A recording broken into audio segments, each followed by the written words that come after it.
Bom dia a todos. É um prazer presidir a segunda sessão ordinária da Comissão de Saúde e Saneamento da Assembleia Legislativa do Estado do Espírito Santo. Eu agradeço a presença de todos vocês aqui nesse plenário, todos os nossos convidados, e agradeço a você que nos assiste agora pela audiência e por acompanhar o nosso mandato e os trabalhos da Assembleia Legislativa. Um bom dia a todos, invocando a proteção de Deus, havendo número legal, declaro abertos os trabalhos da Comissão de Saúde e Saneamento. Leitura e apreciação das atas. Ata da primeira sessão, reunião ordinária. Dispenso a leitura das atas, considero aprovadas e solicito à Secretaria da Comissão que encaminhe cópia para os senhores deputados membros. Se algum deputado quiser propor alguma retificação ou emenda, poderá fazê-lo nas próximas reuniões. Leitura do expediente. Solicito à supervisora Leila Paiva Ribeiro de Assis que proceda à leitura do expediente.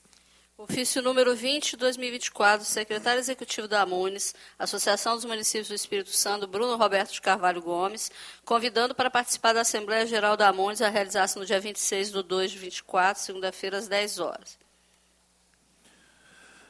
Ciente, a Comissão para as Providências. A Secretaria da Requerimento Comissão. do excelentíssimo senhor deputado Pablo Moribeca, solicitando que essa comissão apresente requerimento de informações junto à Secretaria de Estado da Saúde a respeito de manutenção de ar-condicionado no Hospital Jaime dos Santos Neves, constando quantos aparelhos possui no hospital, quantos estão apresentando defeito, quantos apresentaram defeito entre os dias 1º do 2 a 15 do 2, se já foi feito reparo e ou substituição dos aparelhos e se alguma ala hospitalar, inclusive UTI, CTI, ficou com o aparelho sem funcionar por algum período e por quanto tempo. Ciente, a Secretaria da Comissão.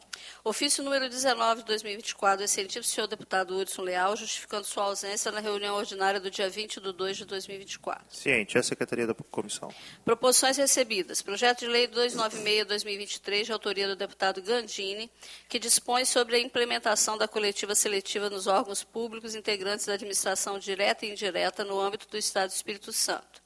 No uso das minhas prerrogativas constitucionais e regimentais, designo o deputado Zé Preto para relatar o PL 296 de 2023, na forma do artigo 67, inciso 7º do Regimento Interno.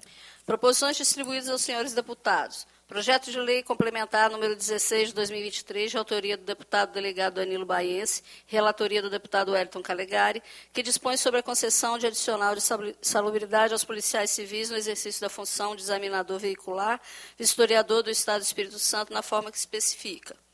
Projeto de Lei número 352 de 2023, de autoria do deputado Lucas Polese e relatoria do deputado Wellington Calegari. Projeto de Lei que dispõe sobre a isenção da tarifa de pedágio ao portador de doença grave, degenerativa, transtorno de espectro autista ou deficiência, de acordo com o artigo 2º da Lei Federal número 13.146, de 6 de julho de 2015, em caso de tratamento médico nas estradas sob regime de concessão pública do Estado do Espírito Santo. Projeto de Lei número 303 de 2023, de autoria do deputado Lucas Polese, relatoria do deputado Pablo Moribeca. Projeto de Lei que dispõe sobre o direito do portador de transtorno do espectro autista ou com necessidades especiais de ingressar e permanecer em ambientes de uso coletivo acompanhado de cão de assistência. Projeto de Lei número 141 de 2023, de autoria do deputado Pablo Moribeca e relatoria do deputado Wellington Calegari, que garante o direito à presença do tradutor e intérprete de língua brasileira de sinais Libras durante o trabalho de parto e pós-parto imediato nos hospitais, maternidades e estabelecimentos similares da rede pública e privada de saúde do Estado do Espírito Santo. Projeto de Lei número 494/2022, de autoria do deputado Gandini, relatoria do deputado Hudson Leal, que estabelece política, normas e diretrizes de proteção da qualidade do ar atmosférico no âmbito do Estado do Espírito Santo e da outras providências. Proposições sobrestadas não houve no período, proposições baixadas de pauta não houve no período. Devolvo a palavra ao presidente. Eu estou nesse momento invertendo a pauta e vamos passar direto ao nosso convidado, sobrepujando aqui a ordem do dia devido ao quórum parlamentar.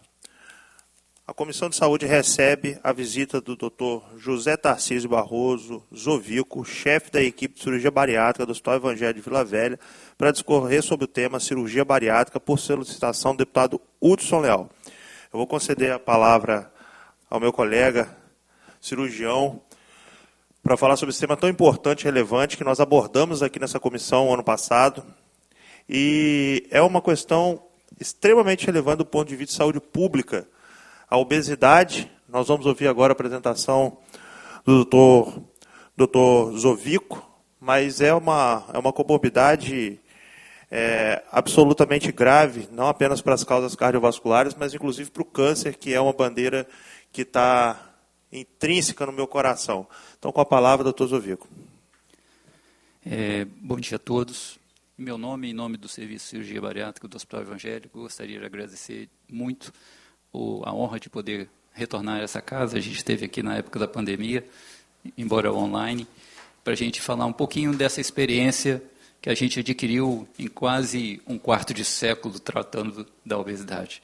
Deputado Bruno, deputado Hudson, nos acolheu as nossas reivindicações, os nossos contatos com muito carinho, muita presteza, e mais uma vez agradeço muito a presença de todos e a oportunidade da gente poder falar. A gente trabalha no Hospital Evangélico, o nosso serviço está incluído, pode passar, por favor, desde o ano 2000. Em janeiro de 2000 foi a nossa primeira cirurgia bariátrica. Nós temos uma equipe multidisciplinar composta por três cirurgiões todos titulados pela Sociedade Brasileira de Cirurgia Bariátrica e Metabólica, todos com área de atuação em bariátrica. A equipe multidisciplinar desempenha um papel imprescindível no tratamento do grande obeso, e isso a gente tem do hospital uma retaguarda enorme, que nós temos uma enfermeira exclusiva para poder conduzir todo o pré e o pós-operatório desses pacientes, que é extremamente complexo. Nós temos 2 nutrólogos que compõem o atendimento pós-operatório desses pacientes. É interessante citar que numa portaria do Ministério da Saúde, a gente só cuida do paciente, infelizmente, até os 18 meses. Depois a gente tem que dar alta para esses pacientes para a unidade básica de saúde. Aqui já vai uma sugestão que a gente poderia, deputado, fazer um trabalho junto às unidades de saúde, porque as unidades de saúde não estão treinadas a atender esses pacientes. Nosso serviço se dispõe, junto à Comissão de Saúde ou qualquer outro órgão, para que a gente desenvolva esse projeto de orientação, de protocolos, de cartilhas para as unidades de saúde. Os pacientes, às vezes, são mal conduzidos por falta de experiência do colega que está ali, porque não foi passado para ele. Nós temos uma endocrinologista exclusiva e a gente deixa a endocrinologista, são muitos pacientes. A endócrina ela fica com o objetivo de tratar pacientes diabéticos para compensá-los ou para pacientes muito pesados para emagrecê-los para operar. A gente não tem condição que o endócrino atenda a todos e muitas das vezes não tem essa necessidade. Pneumologista para pacientes que têm doença pulmonar, asmática, ou fumantes ou ex-fumantes. Assistência social, que eu vou discorrer um pouquinho mais na frente, que é uma peça-chave, porque nós temos muitos pacientes do interior e a gente não libera o paciente para o interior assim que ele recebe alta hospitalar. A gente procura criar algumas condições para que esses pacientes permaneçam próximos de nós pelo menos 7 dias. Nutricionistas e fisioterapeuta. A gente realiza com toda essa equipe uma média de 800 atendimentos ambulatoriais SUS mês a pacientes em pré ou em pós-operatório. E a gente tem contratualizado junto à CESA 30 cirurgias mês. Isso aí é um teto mínimo, obviamente nós podemos subir. Existe às vezes uma oscilação, mas a média é em relação a 30. O fluxo do serviço, o paciente passa primeiro por mim. Toda sexta-feira eu atendo de 20 a 25 pacientes de primeira vez. Esses pacientes recebem duas orientações. Se eles têm alguma demanda a ser resolvida, esse paciente precisa, às vezes, parar de fumar, precisa parar de beber, precisa perder peso. Esse paciente ele é orientado primeiro à atuação da equipe multidisciplinar e só depois que essas demandas sejam resolvidas que ele inicia o pré-operatório, até para a gente otimizar exames, não realizarmos exames de forma precipitada, se o paciente às vezes não atinge a meta, não vai operar, se fez exames desnecessários. Sexta-feira agora nós tivemos a formatura da nossa turma de residentes, o secretário de saúde esteve lá, E uma informação do secretário que o Estado tem R$ 94 para gastar com cada cidadão. E uma coisa que ele falou, que isso serve muito para a gente. Pensem muito antes de solicitar exames desnecessários. Nós estamos tentando fazer a nossa parte sem saber antes dessa informação do secretário. O paciente que já está liberado para iniciar o pré-operatório, aí ele é direcionado para a enfermeira e a enfermeira já direciona para a realização dos exames. E isso, se o paciente estiver tudo bem, em 1 a 2 meses ele está operando, a partir do momento que consultou comigo. Próximo, por favor. Nós estamos hoje, lá no Hospital Evangélico, próximo, com uma estrutura nova de um ambulatório, volta um pouquinho, por favor. Um ambulatório que tem uma área física muito boa, paciente obeso precisa de espaço, nós temos cadeiras, recepções amplas, consultórios amplos, e isso realmente até é embaixo da ladeira do Hospital Evangélico, até em termos de acesso, porque esses pacientes têm dificuldade de mobilidade, pacientes às vezes moram perto, vão a pé, e isso facilita muito o acesso para o paciente. Próximo, por favor. Nós, junto com o serviço, a gente tinha antes um problema muito sério de gerenciamento da nossa lista, e junto ao serviço de TI do hospital, nós desenvolvemos um programa. Esse programa é um programa exclusivo do hospital, desenvolvido pela TI do hospital, na pessoa do Rodrigo, próximo, e onde a gente tem várias informações, é um programa que está atrelado ao MVPEP. Então, as informações são sempre correlatas, eu não posso... Eu poderia trazer aqui alguma coisa para eu poder exemplificar para vocês, mas como ele está atrelado ao sistema do hospital, eu não consigo.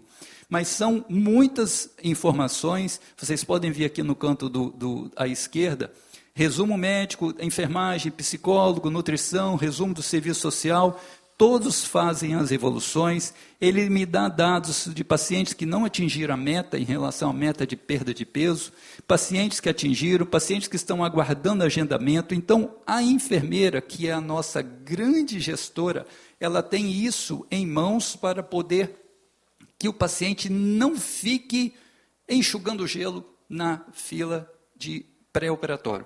A gente entende que o nosso serviço é serviço de cirurgia bariátrica, não é serviço de tratamento de obesidade. O paciente entra, prepara e opera, justamente para poder não ocupar espaço de quem realmente está com interesse de operar. Próximo, por favor. Então, essa daqui é a tela inicial, é a minha tela. Vocês podem ver que ali do lado o paciente já tem uma expectativa de metas futuras que o sistema me dá e o direcionamento que eu dou. Se o paciente necessita de pneumo, de endócrino, da equipe multi, ou se ele pode iniciar direto o pré-operatório.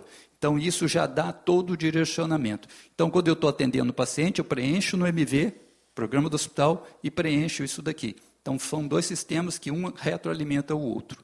Próximo, por favor. Ele pode me dar gráfico de evolução de paciente. Próximo, por favor.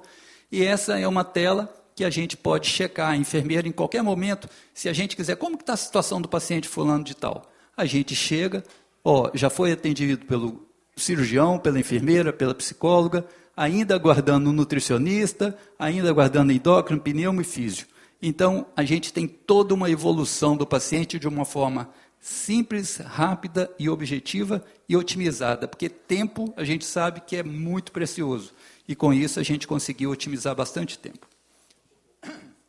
Então, esse sistema, ele identifica pacientes que estão há mais de 30 dias sem consulta, pacientes, ele informa quanto tempo o paciente está no programa e ainda não operou. Então, o paciente que está, aspas, agarrado no pré-operatório, a gente consegue identificá-lo. Ele sinaliza o fim do atendimento ambulatorial de pós-operatório, de 18 meses, como eu falei. A gente, infelizmente, é obrigado a encaminhar esses pacientes para a unidade de saúde. Informa o número de cirurgias realizadas e a presença de eventos adversos. Esses 2 dados, o quantitativo de pacientes em realização de exames e o quantitativo de pacientes que não atingiram a meta, tem em asteriscos, porque isso a gente precisa ainda, a ferramenta precisa ser um pouquinho melhor desenvolvida, mas é um projeto futuro que a gente coloque. Então, esse dado que eu trouxe aqui, deputado, é o dado do meu ambulatório de sexta-feira. Como eu falei, eu atendo pacientes, em torno de 20 a 25 pacientes por semana, de primeira vez. Vocês podem ver a grande diversidade da origem desses pacientes. A grande maioria é do norte do estado, mas a gente pode analisar que pacientes que está ali sinalizado em vermelho, Muniz Freire, Ibatiba, Marataízes, que são do sul do estado, esses pacientes poderiam ter sido atendidos em Cachoeiro. É urgente que a gente faça uma seleção dos pacientes em relação à regionalização dos atendimentos. Existem 3 serviços no estado: o nosso serviço do Hospital Evangelho de Vila Velha, o UCAM e também Cachoeiro, que desempenhamos todos excelentes trabalhos. Mas esses pacientes têm dificuldade de mobilidade. Quanto mais perto o atendimento desses pacientes da origem é muito melhor para eles, ok? Então, é necessário a atuação da equipe em todas as fases do processo. Aqui eu destaco o papel da assistente social, que é imprescindível, ela desempenha um papel fantástico. Existem 2 situações, como te falei, que em relação aos pacientes que vêm de fora. Existe uma casa de apoio em Vitória, que ela é parceira do Hospital Evangélico, ela é sem custos, ela é voluntária. O serviço social pré-agenda a vaga em relação à data da cirurgia e organiza o transporte, que a gente pede que fique em torno de 6 a 7 dias, da casa de apoio para o município de origem. A serviço social faz esse link, porque a gente sabe o nível social dos pacientes é muito baixo e a gente não pode deixar isso por conta deles. A serviço social é fundamental no nosso atendimento. A quantidade de problemas, vocês não têm ideia. Paciente, aí você fala assim, paciente é obeso e não tem dinheiro para comprar comida. É incrível. Não tem dinheiro para comprar, passam fome e são obesos. Porque a dificuldade desses pacientes em relação à parte econômica é absurda. E, obviamente, comem errado. E, comendo errado, acabam engordando. Existe também um quarto de aluguel próximo ao Hospital Evangélico, um preço de R$60 a R$100. Isso daí é tudo feito, uma triagem pelo serviço social. Obviamente, para isso que a gente tem equipe, que quando a gente chega, as coisas funcionam todas muito bem. Próximo, por favor. Então, assim, o que a gente deixa como mensagem é a valorização da equipe, a solicitação desse atendimento, dessa regionalização do atendimento, deputado. Isso é muito importante que a gente trabalhe junto à Secretaria de Saúde e urge a abertura de um novo serviço no norte do estado. Se o senhor me permite, ontem eu conversei com um cirurgião de São Mateus, palavras dele comigo ontem à noite para trazer essa informação. Está tudo pronto em São Mateus, e ele já está contratualizado pela CESA para realizar a cirurgia bariátrica em São Mateus, pelo menos iniciar com 6 bariátricas no mês. Ótimo, ajuda, começa devagar, cresce o serviço. A estrutura da equipe multi, segundo ele, está firmada. Ele tem formação para isso, ele tem equipe, e o que precisa? Decisão única e exclusivamente do hospital. Aí fica com essa informação, eu posso passar depois o contato, se o senhor quiser. Hospital São Mateus, Alberto Silvares, que está contratualizado já como cirurgião do aparelho digestivo para o local. E aí eu posso passar para o senhor, se o senhor quiser, o contato, que o senhor pode falar direto com ele em relação a todo o contexto. Eu agradeço mais uma vez a oportunidade, fico à disposição caso tenhamos alguma dúvida para ser discutido.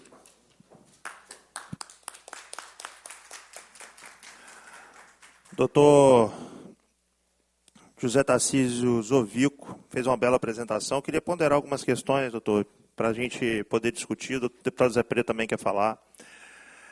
Cumprimentando, inclusive, os 2 deputados, o deputado Zé Preto, de Guarapari, e o deputado Pablo Muribeca, defensor da Serra. Bom, acho que a cirurgia bariátrica ela tem alguns desafios, doutor Zovico, que nós discutimos no ano passado e ainda estamos na evolução do processo para que a gente possa resolver alguns pontos de desassistência, como é o caso da região norte e noroeste do estado. Em Cachoeiro do Itapemirim, o Hospital Evangélico também não é diferente. Recebemos lá pacientes do norte do estado, eventualmente pacientes até da Bahia, que chegam de alguma maneira no hospital, e a gente, para dar acesso a esses pacientes, é sempre um problema, porque além da avaliação pré-operatória e todo o cuidado multiprofissional, nós temos também dificuldade no pós-operatório e na complicação desses pacientes, como é que eles vão ser vistos numa eventual complicação pós-operatória, né? Mas eu queria saber da sua opinião sobre alguns pontos. Primeiro, se você acha que cabe a discussão da cirurgia videolaparoscópica ou mesmo robótica, que são cirurgias possíveis, em tese, com redução de tempo de internação e complicação, principalmente naqueles pacientes superobesos. Queria saber a sua opinião sobre isso. Queria saber a sua opinião sobre... Vocês controlam a sua fila interna, aqueles 25 pacientes que você recebe por semana. Mas esses pacientes, eles estão apenas na fila do Hospital Evangelho de Vila Velha ou eles estão na fila de todos os outros hospitais? E acontece, sim ou não, no seu serviço, de um paciente que está no processo cirúrgico e, de repente, ele sai porque foi operado em outro serviço, porque também estava passando pelo processo cirúrgico em outro serviço. E são essas duas considerações, a princípio. Lembrando que a cirurgia bariátrica é um serviço FAEC, né? Então, o credenciamento ele é federal, relativamente mais simples do que outros credenciamentos, que nós precisamos debater longamente com a Secretaria de Saúde do Estado, mas é um serviço que a gente consegue ampliar se tiver vontade dos hospitais e dos serviços em fazer essa ampliação. Queria só as suas considerações. Excelentes considerações. Primeiro, sobre a fila. A fila hoje, antes de chegar a mim, ela é gerida pela CESA. Então, todo esse gerenciamento de agendamento é a CESA que faz, não somos nós. Chegou para mim, o número de pacientes existem pacientes que estão inscritos em mais de um, sim, existem pacientes que podem acontecer de não operar, mas eu vou falar para o senhor que estatisticamente isso é irrelevante. Existem outras ações e isso aí não impacta, deputado, em números significativos que possam estar gerando conflitos ou sobrecargas do serviço. Eu falo para o senhor com maior segurança que esses números podem existir, mas não impactam. Obviamente, um gerenciamento bem feito impediria que isso acontecesse, mas eu digo que isso é minoria. Sobre cirurgia videolaparoscópica, é inegável a vantagem da cirurgia videolaparoscópica em relação à cirurgia tradicional aberta. Isso já está mais do que consolidado. Qual é o grande viés? Robótica, não. Não existe vantagem comprovada da cirurgia videolaparoscópica em relação à robótica para a cirurgia bariátrica. Então, robótica não se discute. Não precisamos fazer essa migração tão intensa, tão maior, sabendo que tem a vídeo, porque hoje a robótica não agrega vantagem à videolaparoscópica tradicional. Tempo de internação, recuperação, número de incisões, isso não muda nada. A grande vantagem da videolaparoscopia são duas. Retorno mais rápido das atividades, isso é fato, ok? E parede abdominal, menor incidência de hérnia, por uma vez na tradicional tem um corte, e na cirurgia videolaparoscópica são cortes pequenos. A estética a gente deixa até como uma coisa secundária, mas em mulheres jovens a gente sempre deve valorizar também. Então, assim, é interessante? É super interessante. É melhor? É melhor. O grande detalhe precisamos fazer isso de forma universal. Não é justo que eu tenha, por exemplo, 6 cirurgias videolaparoscópicas mês para atender e 24 cirurgias abertas. Eu creio que se a gente for fazer, o SUS sendo universal, temos que fazer para todos. Porque por que eu faria no paciente mais pesado, mas e a paciente mais nova que também quer? Todos precisam. Então, eu não tenho como fazer essa discriminação. Então, eu, Tarcísio, como coordenador do serviço, eu me sentiria extremamente desconfortável se eu não pudesse ofertar para todos. Mas um dado eu preciso dar. O tratamento da doença obesidade, ela é feita da mesma forma da cirurgia tradicional e da cirurgia por vídeo. Ok? Então, a obesidade doença, ela é muito grave, e o senhor muito bem falou em relação ao câncer. A obesidade está relacionada a 13 tipos frequentes de câncer, e cânceres importantes.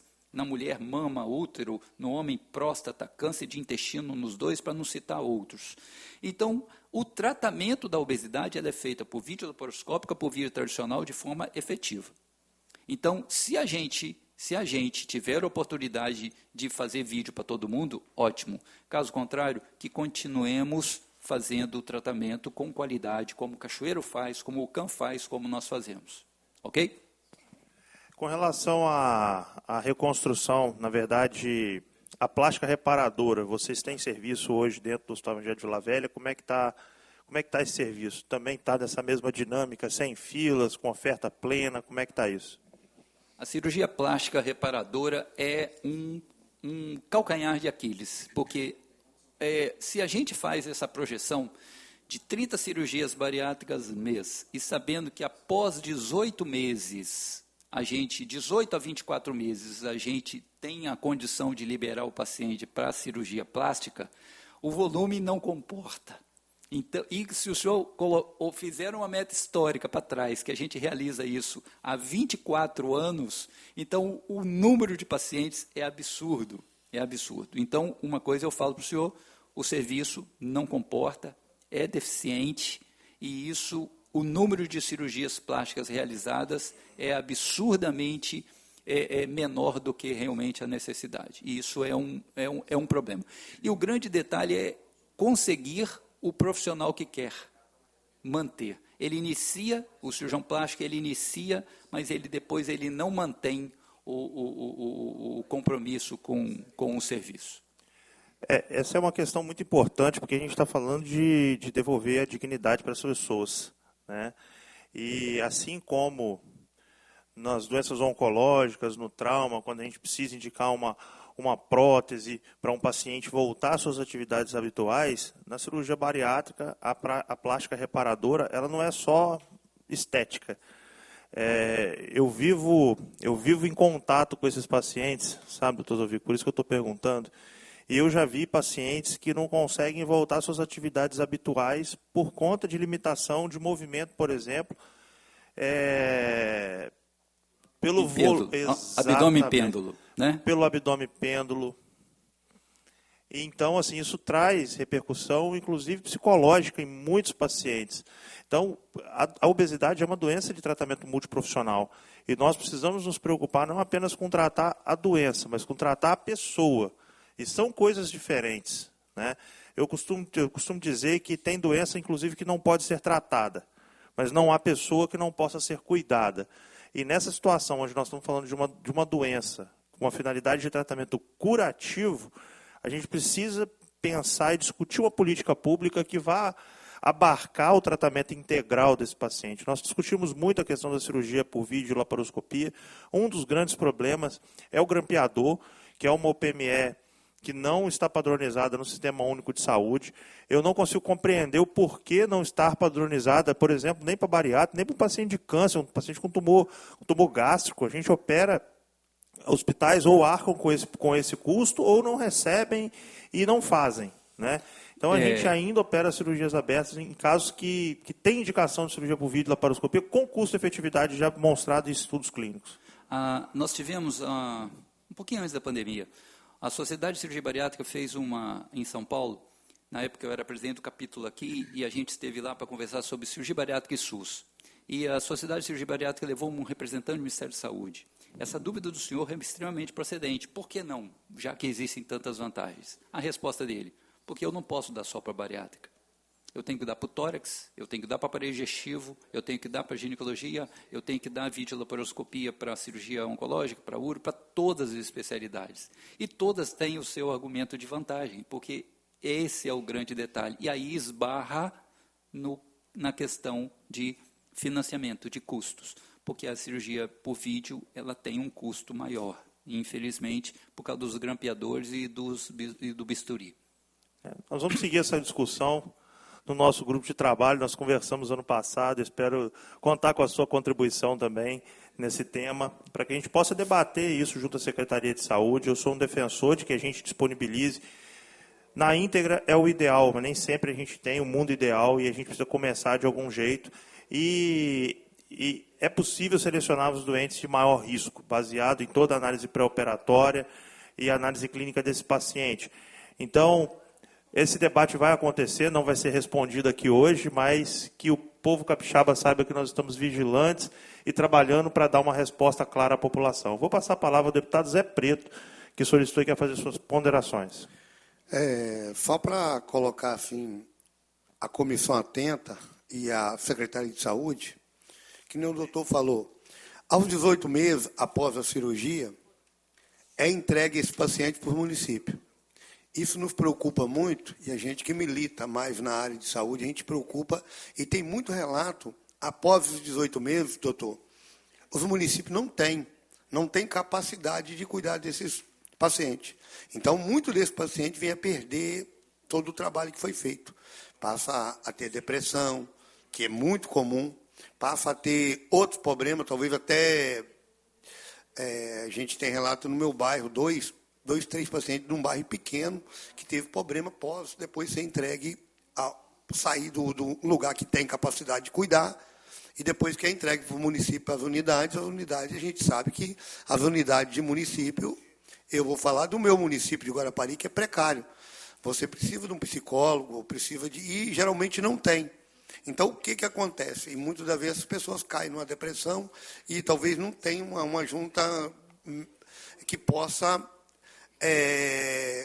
cuidar desse paciente. Então, assim, a Secretaria de Saúde e essa Comissão de Saúde precisam de rever isso aí, porque eu sei da dificuldade que vai chegando gente para o CAM, para os hospitais que operam e tomam conta dos pacientes até os 18 meses, mas teria que ser mais estendido, porque os 18 meses a pessoa que faz a bariátrica, ele não está completamente recuperado de ter outros transtornos de doença. Então, assim, é muito preocupante. Eu falo um bairro meu pequeno, nós temos 3 relatos de pessoas que adquiriram outras doenças por não ter uma competência, o município não ter competência de cuidar, igual o hospital tem. Então, isso é muito preocupante, entendeu, doutor Bruno Muribeca? Então, é preocupante. A gente que milita muito nisso, o paciente vem até a gente acompanha o paciente, a gente vê o desfecho depois de 18 meses, que não tem como o município tratar disso. O município faz que trata, mas não dá aquele acompanhamento igual o hospital dá até os 18 meses. Então, relatar o que o senhor ponderou ali é muito importante. Sem dúvida, deputado. Olha só, eu acho que a gente tem que ser justo. Na minha clínica privada, eu não dou alta nunca para o paciente. Por que eu daria alta no SUS?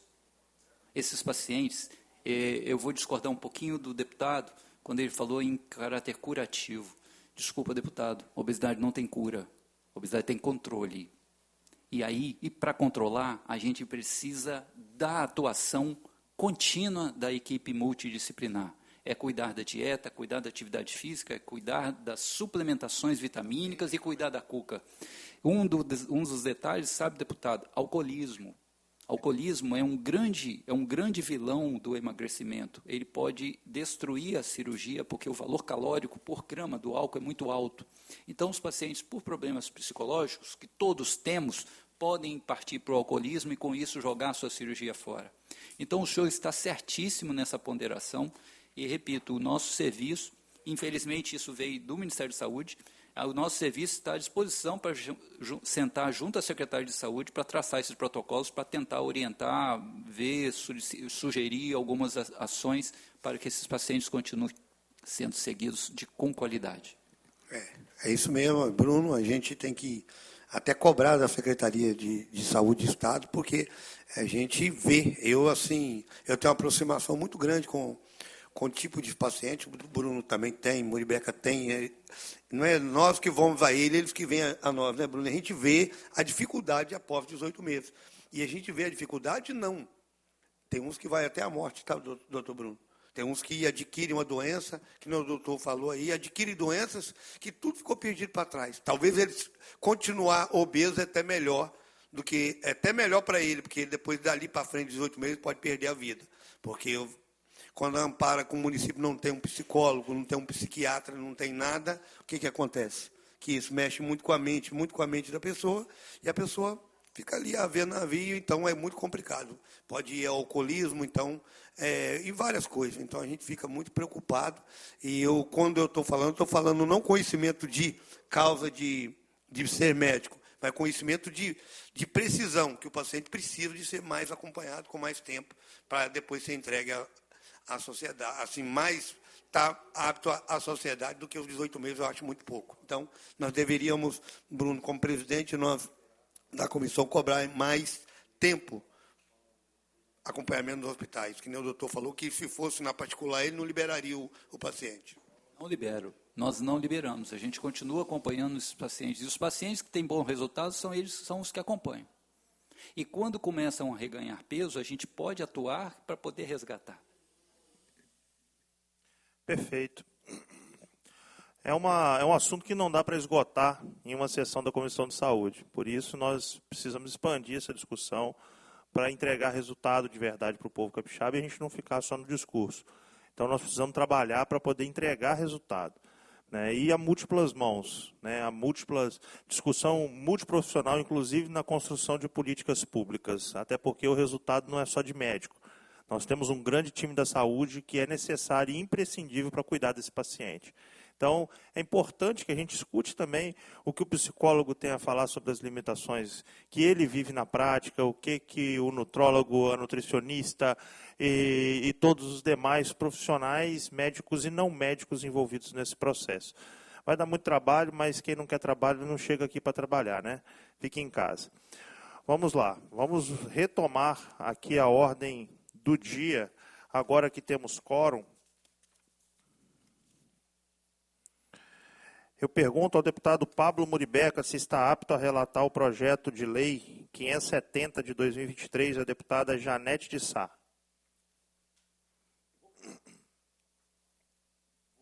Vou relatar sim, presidente. Com a palavra o deputado Pablo Muribeca. Projeto de lei número 570/2023, deputada Janete de Sá, institui a Política Estadual de Prevenção e Combate à Esporoticose. Trata-se de um projeto de lei da autoria da excelentíssima deputada estadual Janete de Sá, autuado sob o número 570/2023, o qual dispõe, em resumo, sobre as instituições da política estadual de prevenção e combate à esporoticose.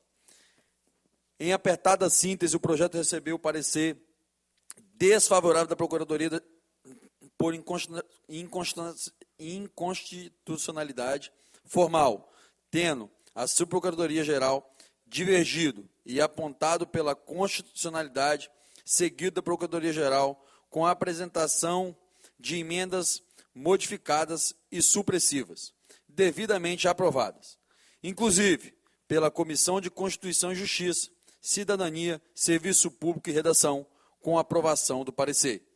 Ato contínuo, os autos foram despachados para a Comissão de Saúde para a elaboração do parecer, com o presente subscritor como relator, ante a afinidade com o tema e suas prerrogativas constitucionais.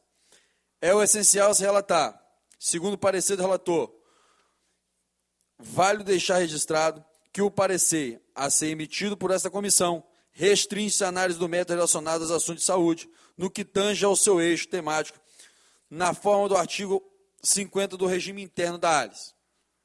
O projeto em questão tem como foco a organização, implantação e manutenção da política em prevenção ao combate da esporoticose, e caberá ao Poder Executivo Estadual dispor de recursos ordinários e vinculados, programas em seu orçamento anual, além de recursos de outras fontes sem imposições. A proposição possui elevado interesse público, pois proporciona debate democrático e amplo na análise, poder extremamente plural e democrático, dando voz a um segmento social que precisa ser alvo de política pública.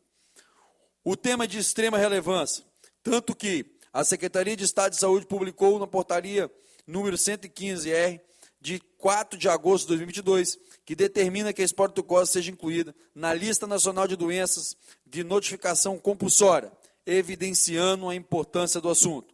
O projeto, bom dizer, sofreu algumas alterações para delimitar melhor o âmbito de atuação e atribuição, jogando luz sobre a Secretaria Estadual de Saúde, o que evidenciou verdadeira adequação do projeto. É importante registrar que o presente projeto será melhor adequado se a presente emenda de redação for acrescentada, pois, com supressão do artigo 8, importante que ele vire artigo 5º, para que não haja supressão de números. De fato, a medida é apenas de saúde pública, mas também de cunho social, e o Estado e o Poder Legislativo não podem fechar os olhos, devendo, na forma da Constituição Estadual e Federal, ser aprovado e devidamente implementado com 2 emendas apresentadas. Diante do exposto, propõe-se às nobres pares douta comissão a aprovação da matéria, com a sugestão de adoções do seguinte: a Comissão de Saúde é pela aprovação do projeto de lei de autoria do deputado estadual Jané de Sá, número 570/2023, com as emendas supressivas e redações apresentadas. Recebo o relatório e coloco em votação. Em discussão. Algum deputado quer discutir? Em votação. Deputado Zé Preto, como vota? Favorável, presidente. Aprovado por unanimidade. Projeto de lei número 176 de 2023, de autoria do deputado Deninho Silva. Pergunta ao deputado Pablo Muribeca se está apto a relatar. Apto a relatar, presidente. Com a palavra, deputado. Projeto de lei número 176/2023, deputado Deninho Silva, estabelece prioridade para a tramitação de processos onde o interessado é a pessoa com doença rara no âmbito do Estado do Espírito Santo. Traz o projeto de lei de autoria do excelentíssimo deputado estadual Deninho Silva, autuado sob o número 176/2023, que estabelece prioridade para a tramitação de processo onde o interessado é a pessoa com doença rara no âmbito do Estado do Espírito Santo. Em apertada síntese, o projeto sofreu despacho denegatório da mesa, recebeu parecer favorável pela Procuradoria, endossado pela subcoordenadora da Setoria Legislativa, pela Comissão de Constituição, Justiça, Cidadania, Serviço Público e Redação, apontado pela legalidade, constitucionalidade e pela superação da denegação, o que foi acolhido pela Procuradoria-Geral e pela CCJ novamente. Ato contínuo. Os atos foram despachados para a Comissão de Saúde para elaboração de parecer, com o presente subscritor como relator, ante afinidade com o tema e suas prerrogativas constitucionais. É essencial se relatar. Vale deixar registrado que o parecer a ser emitido por esta comissão restringe a análise de método relacionado aos assuntos da saúde, no que tange ao eixo temático na forma do artigo 50 do regime interno da ALIS. O projeto em questão objetiva estabelecer benefício de prioridade na tramitação de processo administrativo em curso dos órgãos da administração pública estadual, quando figuram como parte ou pessoa interessada com patologia rara, atestado por laudo médico emitido ou validado por profissional vinculado ao Sistema Único de Saúde, ou baseado em qualquer outro meio de prova apresentado para fundamentar ou requerido de prioridade, ou sem um diagnóstico definitivo, havendo fundados indícios de sua existência. A proposição enfatiza ser doença rara que adequa a afetar até 65 pessoas a cada 100 mil indivíduos. O projeto em questão objetiva instituir condições prioritárias de procedimentos administrativos pautados no princípio da razoabilidade e da igualdade material, uma vez que o atender com mais celeridade às necessidades das pessoas com doenças raras, buscando eficiência para a maior administração ante uma situação que já traz um fardo suportado pelo indivíduo que conviva com aquela condição. Ficando no axioma da razoabilidade finalística, compreender-se que a proposição é extremamente meritória, frente ao interesse público do envolvido, devidamente preservado e enaltecido, pois é necessário se tratar com Desigualdade positiva, os desiguais, os mais vulneráveis. De fato, a medida não é apenas de saúde pública, mas também de cunho social, e o Estado e Poder Legislativo não podem fechar os olhos, devendo, na forma da Constituição Estadual e Federal, ser aprovado e devidamente implementado com 2 emendas apresentadas. Diante do exposto, propõe-se aos novos pares desta comissão a aprovação da matéria, com sugestão de adoção do seguinte tema. Recebo o relatório e coloco em discussão. Não havendo quem queira discutir, em votação. Deputado Zé Preto, como vota? Favorável, presidente. Aprovado por unanimidade. Seguimos com o projeto de lei 147/2023, também da deputada Janete de Sá. Pergunto ao deputado Zé Preto se está apto a relatar. Apto a relatar, presidente. Com a palavra, o deputado Zé Preto.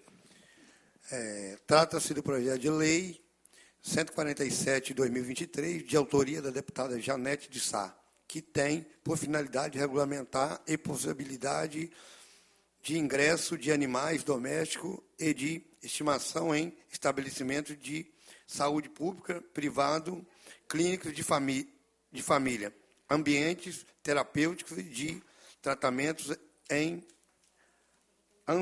asilos e para tanto dar outras providências correlatas.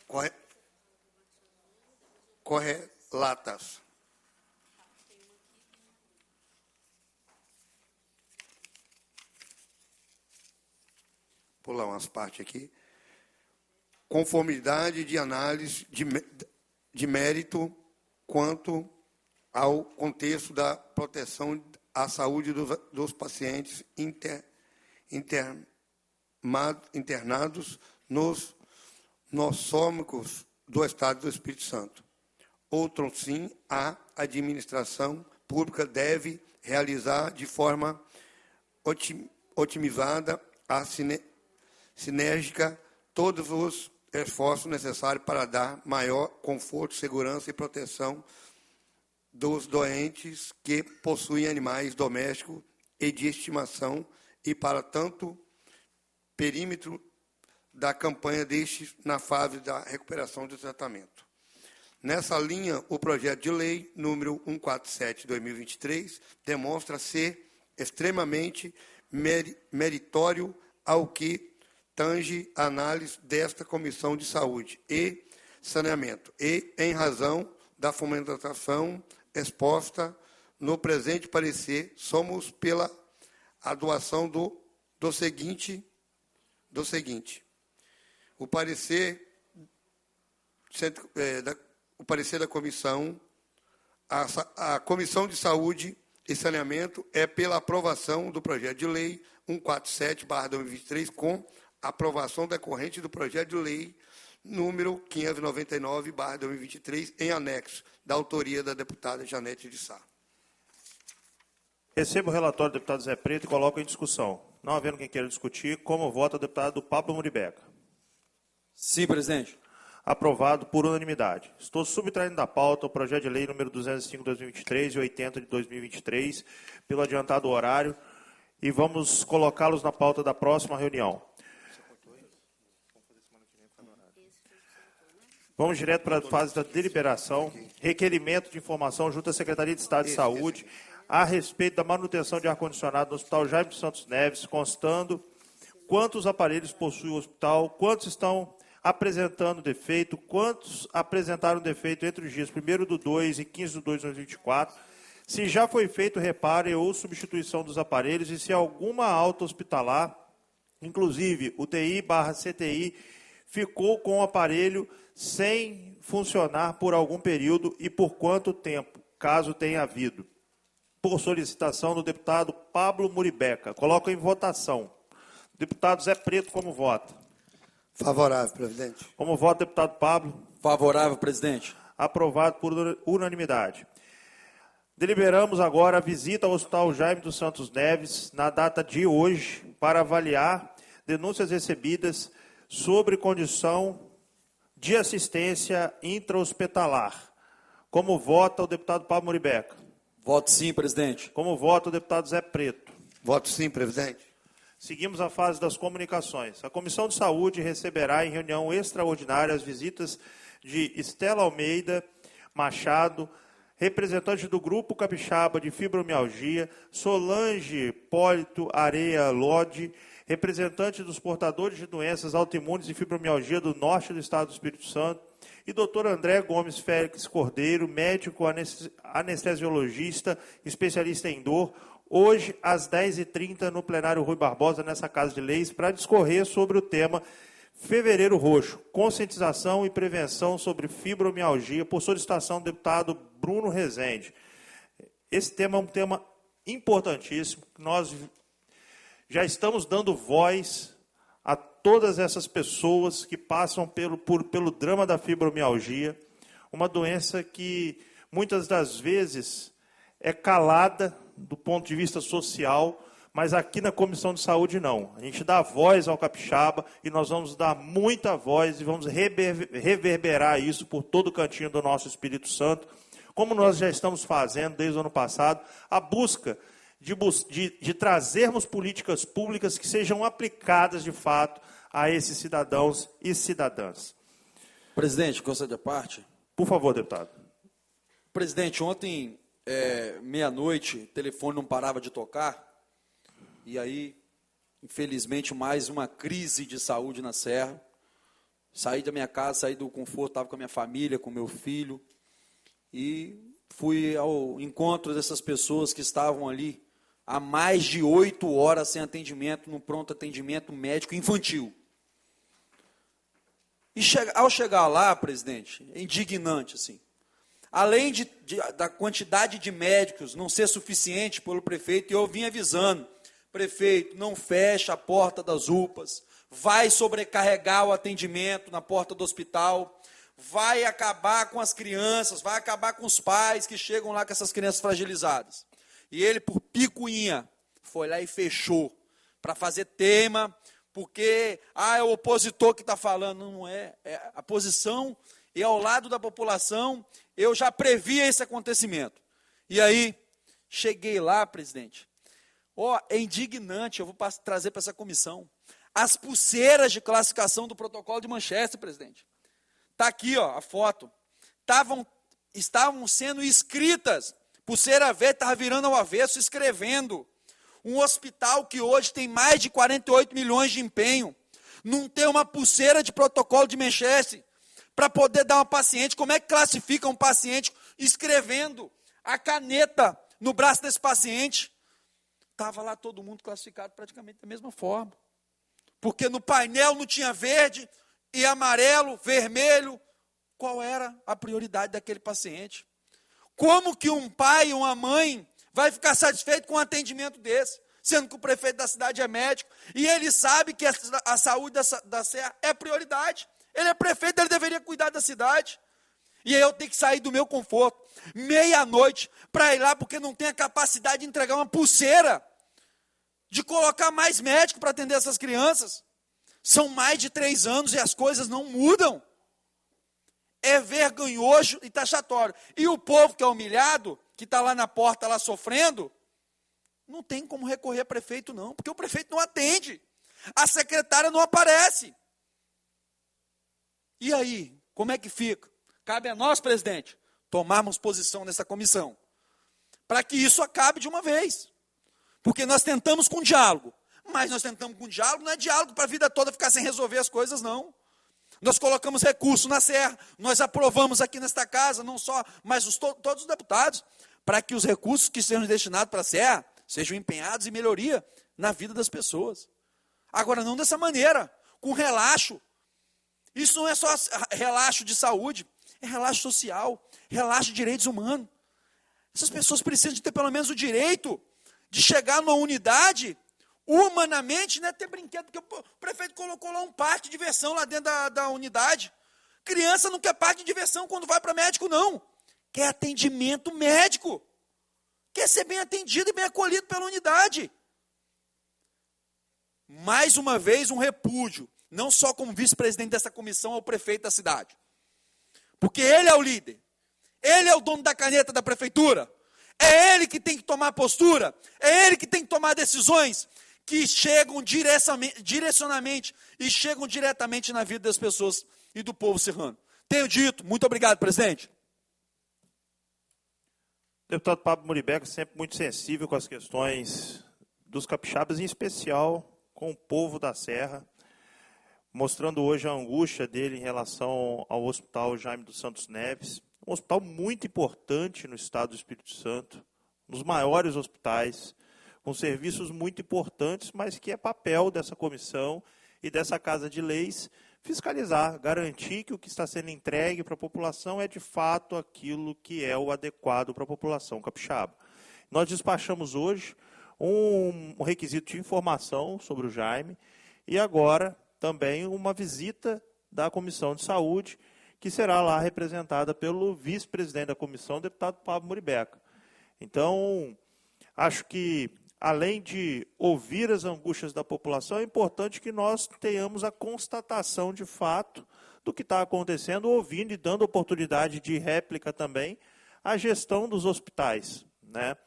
Porque nós precisamos ser de fato justos com aquilo que está acontecendo, e eu tenho certeza que o deputado Pablo Muribeca tem a justiça como premissa básica daquilo que se refere ao poder fiscalizatório de todos nós, deputados estaduais. Presidente, obrigado pela palavra, obrigado pelas falas. O senhor tem aprendido muito. Vocês que estão tendo a oportunidade de estar aqui hoje, e a gente agradece, mas um presidente que é plural, que nos dá a oportunidade de fazer o nosso trabalho, de defender a sociedade, de defender os menos favorecidos e de defender aqueles que precisam de ter um atendimento de qualidade de saúde via SUS.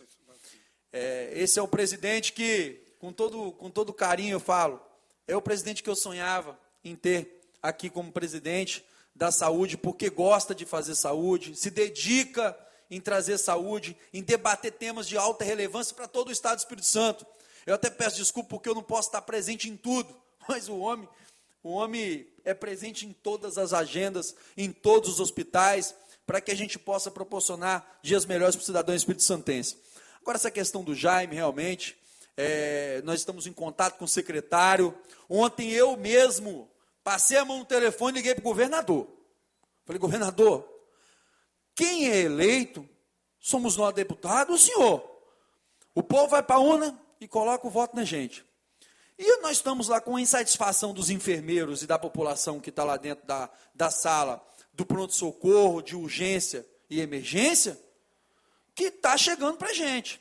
Então eu estou aqui não só para relatar que o governador está sabendo, que o governador pediu que se tome providência. Hoje a nossa visita vai ser mais uma pontuação ao governo do estado para que se resolva esse problema junto ao secretário de saúde do estado, porque nós estamos focados em resolver o problema. Mas nós precisamos lá apontar esse problema. Nós precisamos dizer, secretário, realmente isso está acontecendo. Precisamos ser os olhos da população e os olhos do governo do estado, de um governador que não pode talvez estar lá dentro do hospital, mas que tem um deputado que pode estar lá por ele, para que ele possa resolver esse problema fazendo atuação de fiscalização. Então, tenho agradecido também ao movimento do governo, que nos dá também autonomia de trabalho, nos dá liberdade de poder fazer isso. Queria eu poder ter essa liberdade também diante do município, que o município fosse mais do diálogo, que o município estivesse presente aqui nessa comissão todas as vezes que ele foi convidado, para que ele pudesse debater temas importantes e para que elevasse dignidade à população da Serra. Mas no Estado não é diferente, no Estado é diferente. No Estado nós temos um presidente que dá liberdade, que autoriza aqui as emergências, que libera e que realmente amanhã vai trazer retorno para aquela população que precisa do atendimento, mas para também aqueles profissionais. Teve um profissional ontem que teve que cortar a calça de tanto calor. É horrendo um negócio desse. Mas nós temos que cobrar da empresa, nós temos que cobrar de quem está prestando o serviço lá. Porque aí o governador não está sabendo, quando ele passar na eleição, novamente, vai falar para o governador, olha o que estava acontecendo, e o senhor não sabia. Não, isso não vai acontecer não. Aqui tem deputado olhando para que a gente possa aprovar aqui e dar retorno para a sociedade. Tenho dito, muito obrigado, presidente. Obrigado pelas palavras, deputado. Com a palavra o deputado Zé Preto para suas considerações finais. Sou solidário às falas de Muribeca, porque a gente sabe também que Miaí e Guarapari não tem um hospital, mas tem uma UPA lá. que a gente passa, eu chego 7 horas, mais ou menos, e passo lá em frente. A gente vê a tristeza que é um povo que entra meio-dia, 10 horas da manhã e vai sair 7 horas da noite, 8 horas da noite, fica 8 horas esperando para um simples atendimento. Entendeu, doutor? Então, a gente vê, é muito difícil, é muito complicado. E eu fico mais triste ainda, vamos falar da causa lá de Guarapari, que a mídia não vai, não mostra. Você sabe por que a mídia não vai? Que a mídia, quando o executivo é mau caráter, ele compra também a mídia. Então, a gente tem que atentar por isso, o presidente. Compra a mídia e a mídia não fala nada. Está tudo bem. Está lá o povo humilde sofrendo, que nem o Muribeca relatou aqui lá na Serra, acontece em Guarapari. Mas a mídia não vai, a mídia não fala a verdade. A mídia fica quieta, ela é omissa porque ela é comprada. Eu não tenho medo de falar, a mídia é comprada, então se a mídia é comprada, não relata aquilo, não esclarece o que a população está sofrendo. Então, e endossar as palavras também do colega Muribeca, falar sobre o Bruno. O doutor Bruno é um amigo, ele é uma pessoa que está no lugar certo, nos dá autonomia de cobrar e falar em defesa da população, porque o doutor Bruno faz isso também. O doutor Bruno tem o coração maravilhoso, e eu digo assim, a pessoa, para mexer com saúde, para cuidar de gente, tem que ter amor no coração. Eu acho que todo gestor, governo, presidente, deputado, vereadores, todo gestor executivo tem que ter amor no coração para saber que a população passa. Então, eu passo ali em frente àquela UPA de Guarapari, me corta o coração e sem poder fazer nada. Nem fiscalizar, porque lá é municipal. Mas a gente vê o sentimento daquela população, que eu posso falar aqui, o sentimento de uma pessoa que chega lá, talvez com infecção simples urinária, mas pode acarretar problemas maiores, uma paralisação do rim, de qualquer coisa, porque ficar 8, 10 horas esperando um atendimento que não vai ser resolvido. Vai tomar um medicamento e vai voltar para casa. Então, eu fico muito triste. A nossa saúde do Espírito Santo não vai bem. O governador intensifica, tenta fazer alguma coisa, mas a gente vê algumas coisas que, na verdade, a saúde ela tem que ser federal, estadual e municipal. Às vezes, o Estado está dando uma atenção maior, a nossa comissão está dando uma atenção maior, mas lá na ponta, lá no município, às vezes, não está sendo atenciosamente entregado para a população. Então, muito me entristece uma fala igual a do Muribeca, mas eu continuo falando. Só pode ter esse compromisso com a população quem tem amor no coração. Muito obrigado, presidente. Obrigado, deputado Zé Preto. Eu fico lisonjeado com a fala dos meus pares deputados estaduais em relação à presidência dessa comissão, que eu tenho tentado fazer de maneira muito clara, harmoniosa, respeitando todas as linhas de pensamento, sejam convergentes ou divergentes. Todos nós aqui representamos a vontade do povo capixaba, com as bandeiras que cada um de nós representa. Então, eu fico lisonjeado com as palavras dos senhores. Eu quero chamar a atenção para o março azul, que está acontecendo nesse momento, e agradecer a doutora Rosiane Bicalo e a doutora Alex Baia, que têm feito a divulgação dessa campanha importante de prevenção ao câncer coloretal, uma doença extremamente incidente, não apenas no Espírito Santo, mas no mundo, e que tem prevenção. Então, se você tem 45 anos ou mais, procure seu médico e faça a prevenção do câncer coloretal. Com o intuito de levar a Comissão de Saúde para dentro dos municípios, apurar as condições de funcionamento e demandas necessárias, conforme o cronograma aprovado, o colegiado fará as seguintes visitas técnicas. Dia 6/3, quarta-feira, 15 horas, Hospital Santa Casa Misericórdia de Muniz Freire. A Comissão de Saúde receberá a visita da senhora Magda Cristina Laborghini, secretária municipal de Vitória, na reunião ordinária dessa comissão, dia 26/3, terça-feira, às 9 horas, no plenário Rui Barbosa, dessa Casa de Leis, para discorrer sobre os projetos de inovação que atualmente são implementados pela Secretaria Municipal de Saúde de Vitória, por solicitação do deputado Bruno Rezende. E concluo agradecendo a Deus, ao gabinete, à Comissão de Saúde, presidência da ALIS, diretoria das comissões permanentes, servidores de engenharia, tecnologia e repórteres da TV ALIS. Taquigrafia, sonorização, procuradores e consultor temático. Nada mais havendo a tratar, declaro encerrados os trabalhos desta comissão. Convido os senhores membros para participar da que será extraordinária hoje, no plenário Rui Barbosa, nessa Casa de Leis, e já estamos com alguns dos nossos convidados a postos.